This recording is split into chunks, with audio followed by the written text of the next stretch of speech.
Kat sini ada bawang besar, coklat hiris-hiris, 1 inci belacan, 6 puntung bunga kantan, coklat dah hiris-hiris macam ni, 1 mangkuk ikan masin, cili kering, ikut banyak mana sambal yang kita nak buat. Okay. Mula-mula gorengkan bawang merah.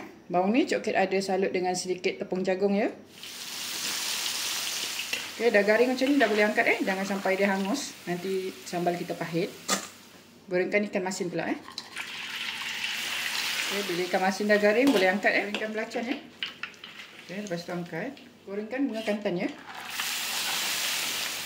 bila dah garing boleh angkat Kemudian gorengkan cili kering.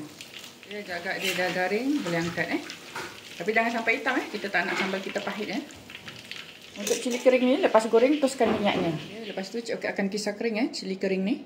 Gorengkan lagi atas kuali tanpa minyak Ini belacan yang coklat goreng tadi, coklat dah hancur-hancurkan, campur sekali. Masukkan ajinomoto 1 sudu. Masukkan bunga kantan yang digoreng tadi.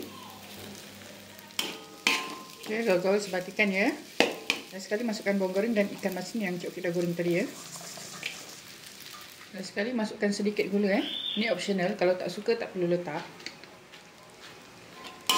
Okey, gaul lagi sebatikan. Alhamdulillah, sambal kering ikan masin bunga kantan dah pun siap. Selamat mencuba.